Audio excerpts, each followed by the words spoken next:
प्रकृति के विशाल कैनवस पर समय ही एकमात्र वह रंग है जिसे मिटाया या दोबारा भरा नहीं जा सकता है।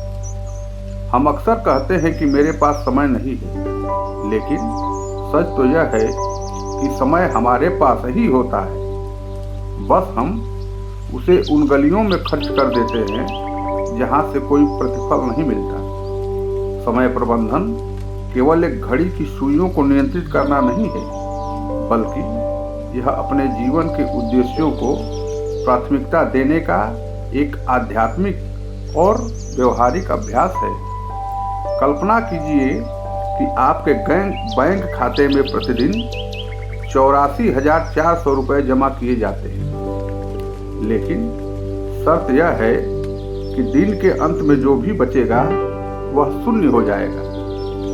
क्या आप उस राशि को बेकार की चीजों में बर्बाद करेंगे? बिल्कुल नहीं। समय का हर दिन हमारे लिए वही 86,400 सेकंड लेकर आता है।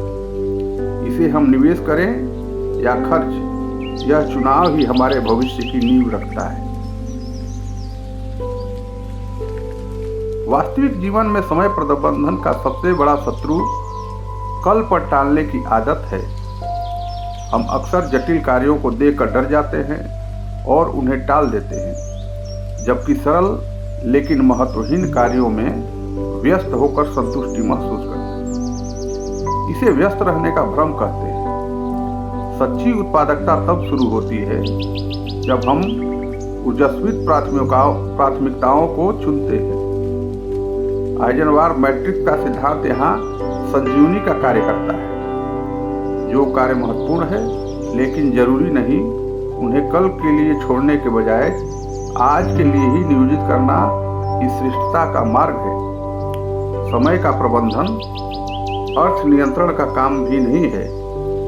एक धनुष की डोरी को यदि खींच कर रखा जाए तो वह अपनी लचीलापन खो देती है। इसलिए विराम ही प्रबंधन का हिस्सा है। पोमोडोरो तकनीक जैसे उपकरण हमें सिखाते हैं कि कैसे थोड़े अंतराल के बाद विश्राम लेकर मस्तिष्क की कार्य क्षमता को कई गुना बढ़ाया जा सकता है। आइए हम छोटे से बदलाव से शुरुआत करें। अपने दिन के 3 भागों में बांटें। प्रथम भाग, जो सबसे कठिन और रचनात्मक है, उसे सुबह ही शांति से निपटाएं। द्वितीय भाग, जो सहयोग और संवाद का है, उसे दोपहर में रखें। तृतीय भाग, जो चिंतन और भविष्य की योजना का है, उसे संध्या काल के लिए समर्पित करें। जब आप दिन के अंत में पीछे मुड़कर देखते हैं और पाते हैं कि आपने अपनों के 1 इंच और कदम बढ़ाए हैं, तो वह जो आत्मसंतुष्टि मिलती है, वही वास्तविक पुरस्कार है। अंत में यह याद रखें कि किसी का गुलाम नहीं, समय किसी का गुलाम नहीं, बल्कि एक दर्पण है। आप इसमें जैसा व्यक्तित्व देखेंगे, वह आपके बीते हुए समय के प्रबंधन का ही प्रतिबिंब होगा।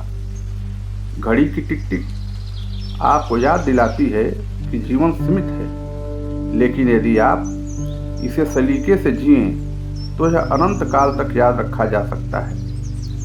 समय को जीतना नहीं है, समय के साथ चलना है।